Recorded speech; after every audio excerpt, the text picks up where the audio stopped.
help prepare you and your child for the new school year.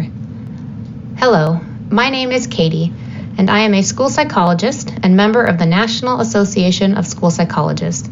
I would like to talk today to parents about supporting their children with in-person schooling as we transition back to campuses post-pandemic.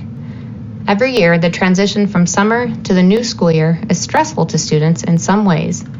Yet, it is important to consider that stress gets a bad rap when it's discussed, because stress in and of itself is not all bad. Some stress is needed for growth. Just like exercise stresses your muscles in order to strengthen them, just right stress helps children and teenagers adapt, learn, and grow.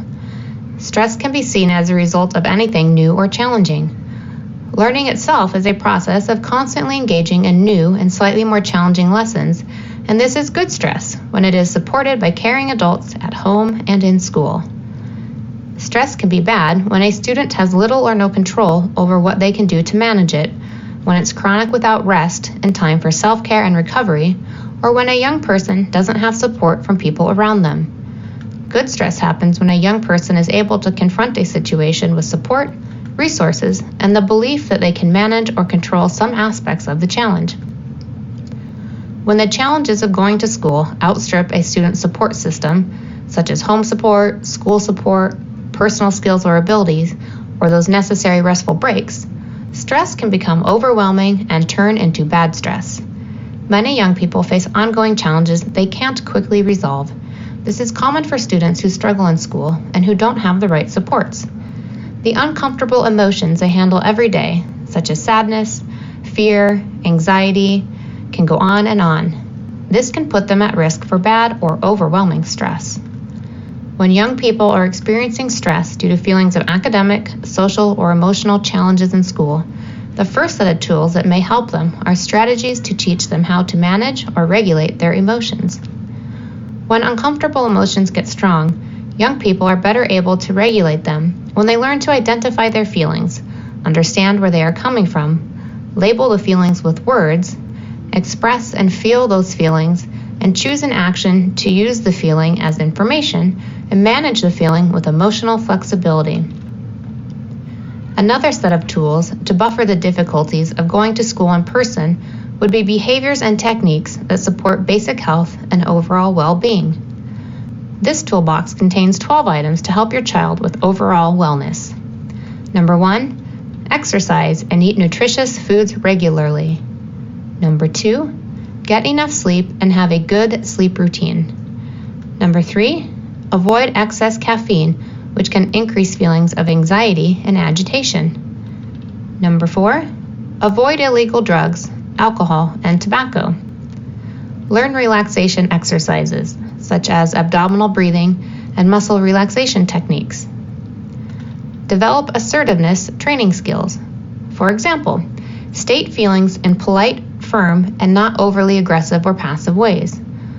For example, I feel angry when you yell at me, or please stop yelling. Number 7, rehearse and practice situations which cause stress. One example is talking about ways a young person can communicate while wearing a mask. Ask your child, how could you show your friend that you are thinking of them even though you can't get close? Brainstorm hand signals or actions like an air high five. Number 8, learn practical coping skills. For example, break a large task into smaller, more attainable tasks. Number 9, decrease negative self-talk. Challenge negative thoughts with alternative, neutral, or positive thoughts.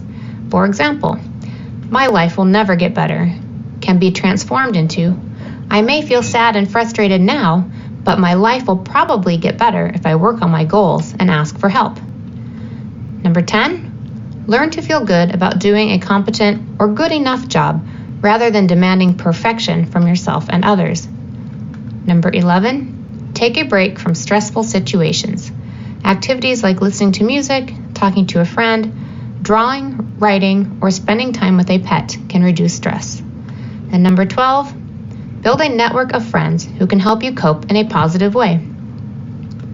Students have been getting used to in-person school with desks that are separated and teachers who can't high-five or hug them. Playing on the playground and lunchtime has been much more controlled. Singing, sharing art supplies and PE supplies spread germs, so special classes have been modified. The changes are specific to each community, district, and school, and likely have been or will be adjusted based on whether the coronavirus spread is on the rise locally. Parents can address potential anxiety and ongoing stress by answering questions honestly and in a developmentally appropriate manner, and listening reflectively to the child's experiences of school so far. The following toolbox contains 9 items to help your child with overall wellness.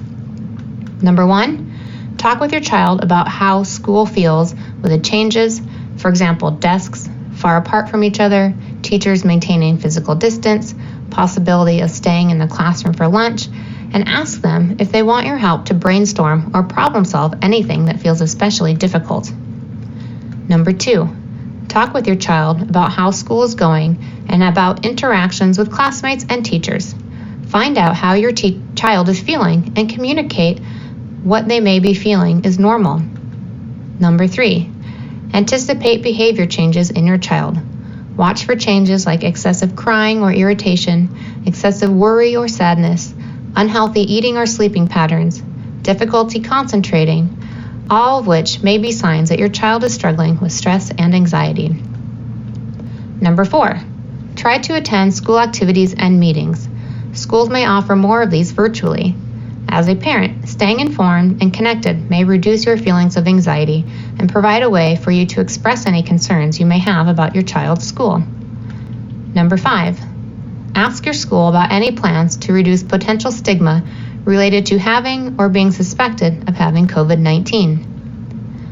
Number 6, check if your school has any systems in place to identify and provide mental health supports to students in need of those services. If so, identify a point of contact for those services at your school. Number 7, check if your school has a plan to help students adjust to being back in school. Students might need help adjusting to how COVID-19 has disrupted their daily life and social circles. Support may include school counseling and school psychological services, including grief counseling, social emotional learning, focused programs and curricula, and/or peer social support groups. Number 8, check if your school will provide training for students in mindfulness, incorporating social emotional learning into classroom curriculum, either virtually or in person, or support a child's ability to cope with stress and anxiety. If not, consider asking about ways to add this to your child's learning program. Number 9, you can be a role model for your child by practicing self-care. Remember to always take breaks, get plenty of sleep, exercise, eat well, and stay socially connected. For more on helping children cope with changes resulting from COVID-19, check out the NASP website at www.nasponline.org or www.nasponline.org.